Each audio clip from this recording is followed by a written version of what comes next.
بھی اعوذ باللہ من الشیطان الرجیم بسم اللہ الرحمن الرحیم واعتصموا بحبل اللہ جميعا ولا تفرقوا، اور اللہ کی رسی کو مضبوطی سے تھام لو اور فرقہ واریت اختیار نہ کرو۔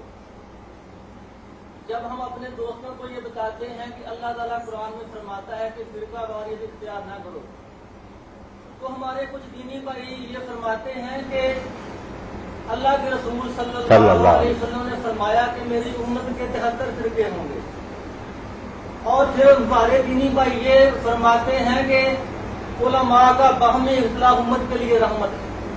ہم انہیں عرض کرتے ہیں کہ واعتصموا بحبل اللہ جميعا ولا تفرقوا، فرقہ واریت اختیار نہ کرو، کیونکہ قرآن کے خلاف احادیث مبارکہ نہیں ہے۔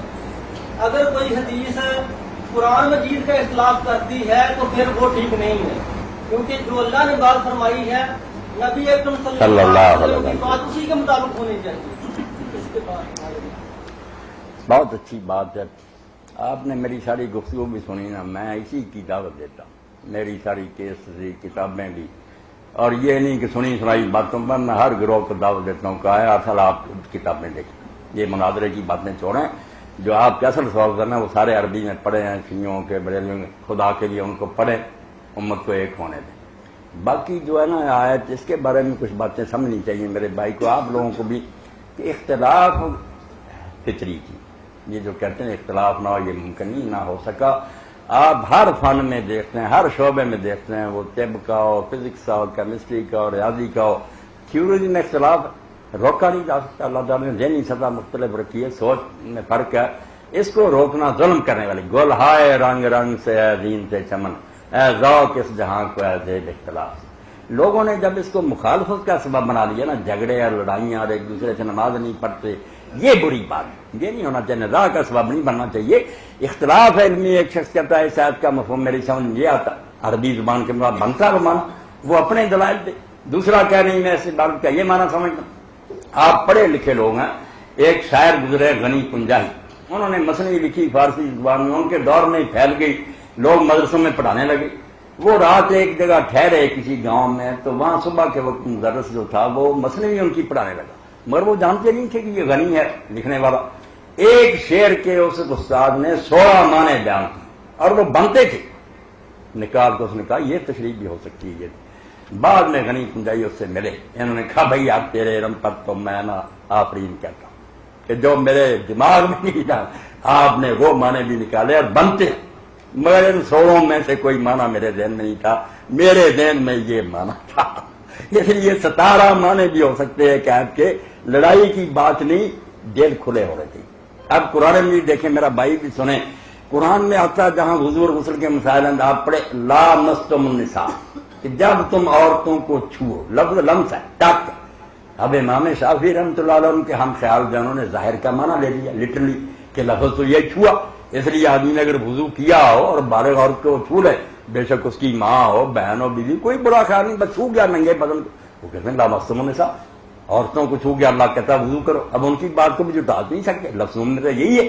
امام ابو حنیفہ اور ان کے ساتھیوں نے کہا کہ یہ ہوتا ہے کنایا، جو پردے کی بات ہے نا وہ کھلی نہیں بیان کی جا سکتی، شرم کی باتوں کو پردے میں بیان کی، یہ چھونا ویسے چھونا نہیں ہے، یہ جماع کی بات ہے۔ اب دونوں رائے ہو گئی بالکل علم کی بنیاد میں، کسی نے قرآن کو بدلنے کی کوشش کی، سمجھنے کی کوشش کی۔ ابو حنیفہ کہتے ہیں یہ چھونا ایسے جیسے قرآن کو کہتا ہے عورتوں کے قریب نہ جاؤ، تو قریب کا یہ معنی تو نہیں، بالغ آدمی سمجھا کہ ویسے نہ پاس بیٹھو، نہیں، وہ سمجھتے ہیں کہ مباشرت کی بات، تو ایک لفظی لے رہا کہ چھو گئے، دوسرا اس کا معنی لے رہا ہے مباشرت کا۔ تو میں صرف یہ سمجھا رہا ہوں کہ اختلاف پر چیخنے چلانے کی ضرورت نہیں۔ مفتی محمد شفیع رحمۃ اللہ علیہ نے بہت اچھی بات فرمائی کہ جو اختلاف ختم کرنا چاہتے ہیں دراصل یہ چاہتے ہیں کہ لوگوں سے عقل چھین لی جائے اور ان سے دیانت چھین لی جائے۔ جب تک یہ دو باتیں اختلاف ہی ملے گی، اگر سوچنے کی گنجائش دو گے کہ ہر شخص سوچے آزادانہ، اور یہ بھی حق دو گے کہ ایمانداری سے جو تم نے سمجھا آزادانہ بیان کرو، اختلاف سامنے آئے گا۔ یا عقل چھینو گے کہ میں نے جو کہہ دیا بس کوئی نہ بولے، یا سمجھا بے شک تم نے کچھ ہے مجبور ہو کر وہی کہو جو میں کہوں، دیانت ختم کرو۔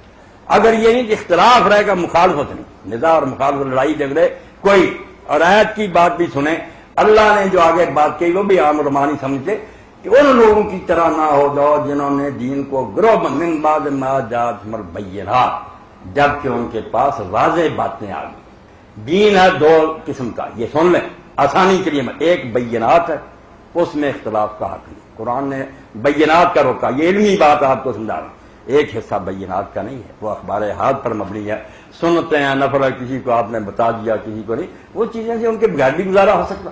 بینات ہیں دین کا وہ واضح اور متواتر ہے دین، جس کا اختلاف کر کے کوئی شخص مومن نہیں رہتے۔ شراب حرام ہے، 5 وقت کی نماز ہے، ایسی باتیں، زنا حرام ہے، یہ عورتیں حرام ہیں، یہ بینات ہیں، کلیئر، ان میں اختلاف کرے مسلمان ہی نہیں، ضروریات دین کا منکر کافر۔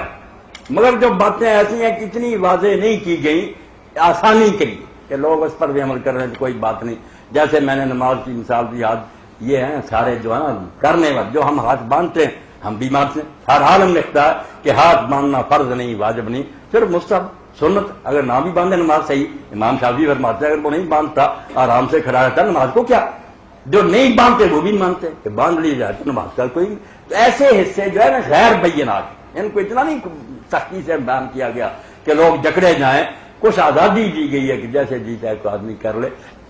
ایک حدیث پاک آپ لوگوں کی خدمت میں عرض کرنا، مسائل سے واقعی ہو جاتی۔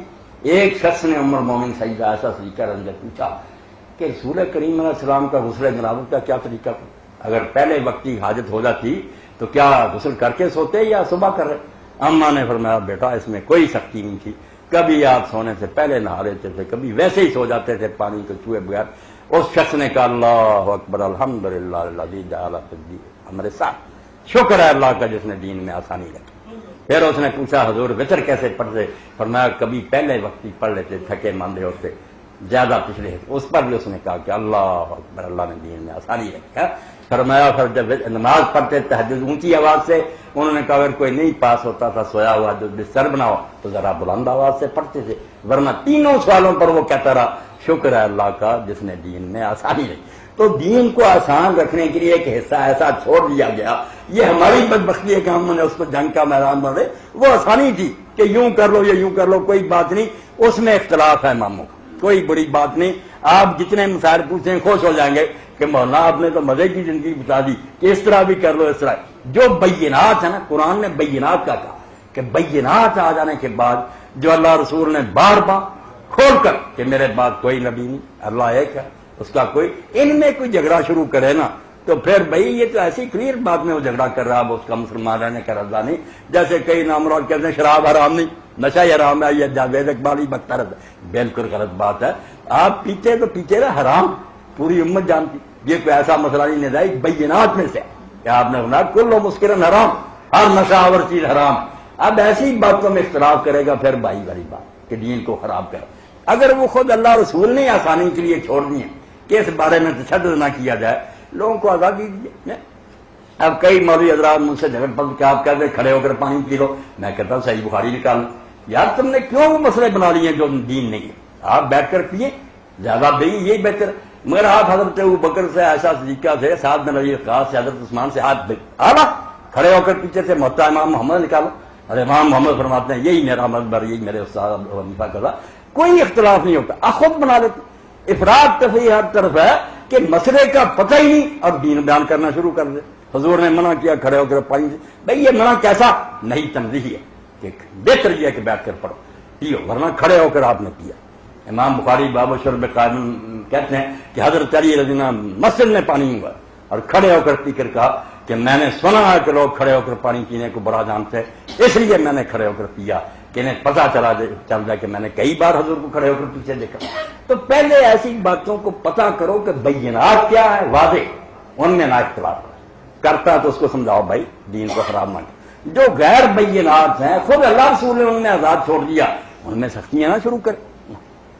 تو فرقے کی بات آپ نے کہی، اللہ کے رسول کی طرف سے پہلے تو یہی یقینی کہ آپ نے فرمایا 72 فرقے بنے، اس لیے امام بخاری مسلم نے ان کو نہیں لیا کیونکہ ان کی سندیں اتنی مضبوط نہیں تھی، امام ترمذی وغیرہ لیا، ساری سندیں مجروح ہیں، اسی لیے امام بن حزم فرماتے ہیں کہ ایک بھی ان میں سچی، ایک روایت بھی نہیں ٹھیک نکلی، مگر چونکہ کئی ساری ہیں ملا کر ہم سمجھ لیتے ہیں کہ آپ نے پیش گوئی پکی نہیں، مگر اس میں اجازت نہیں دی. بھائی کا جو اعتراض نا قرآن کہتا فرقے نہ بنو, حضور نے کہا بنو کہاں کا؟ ہماری بدبختی کی کہ بن جائیں. جیسے حضور نے فرمایا کہ اس امت میں بھی ایسا حرامی پیدا ہوگا جیسے اسرائیلیوں میں سے کسی نے اگر ماں سے زنا کیا, اس میں بھی حرامزادے پیدا ہو جائیں گے ماں سے زنا کریں. یہ قرآن کے خلاف نہیں کہ کریں نہیں, ان کی حرام دردی کا بیان کیا کہ بگڑ جائیں. تو فرقے بننے پر مور نہیں لگائی کہ بنو, جو بنتے قرآن کے خلاف بنتے, صرف بیان کر دیا کہ ایسا ہوگا. ظالم حاکموں کا بیان کیا, آئیں گے. وہ یہ نہیں کہا کہ بنے ظالم حاکم, بن جائیں گے بلکہ. تو یہ فرقے بننے کی بات بھائی کہی ہے کہ لوگ بنا لیں, ظلم کریں گے, بالکل قرآن کے خلاف ہے. حضور نے یہ نہیں کہا بنانے چاہیے, بنائیں گے تو غلط کریں گے. اور ساتھ یہ بھی بات میں واضح کروں, جیسے امام شاطبی رحمۃ اللہ نے کہا اور امام طبری فرماتے ہیں کہ اس کا ہمارے دینی فرقوں سے کوئی تعلق نہیں. یہ بھی علم کی بات آپ کو بیان کر رہا ہوں. یہ جو ہمارے شیعہ سنی بریلوی کوئی تعلق نہیں ان سے, یہ سارے ٹھیک ہی ٹھیک ہیں, جنتی. یہ سیاسی فرقے جیسے ہے نا کہ ٹانگے کی پارٹیاں کہ 73 بن گئی, 10 آدمی یہ ایک جماعت بنائے پھرتا. حضور نے ان کا کہا, اسی لیے بعد میں فرمایا جو صحیح حدیث ہے کہ الجماعت, جو کثرت جہاں ہوگی, کیونکہ جمہوری نظام تھا, فرمایا جدھر زیادہ جماعت ہوگی وہ جنتی ہے, جو شراب کی پارٹیاں ہوں گی وہ سب دو. یہ بحث پوری آپ کو علیہ السلام شادی میں پڑھنی چاہیے. یہ دینی فرقے کوئی نہیں, یہ عالموں کا اختلاف ہے دنیا کے لالچ پر کہ حکومت کے لیے اتنے بگڑ گئے, 10,000 آدمی ہو گئے. ان گروہوں کا کہا کہ 72 سے بھی زیادہ گروہ ان میں بن گئے. پاکستان میں تو بن گئے, لوگوں نے دیکھا کہ پارٹیاں چھوٹی چھوٹی بنی ہوئی ہیں. تو سیاسی گروہوں کی بات ہے کہ یہ جو ہیں سب دوشی, شرارتی, فسادی. الجماعت جو جمہور ہوں گے, جو امت میں سے چنیں گے نئے خلیفے کو, وہ حق پر. یہ بہت سی باتیں جن میں سے ایک چاہتا درس دیا جائے, مگر اختصار سے میں آپ کے سامنے رکھا. جی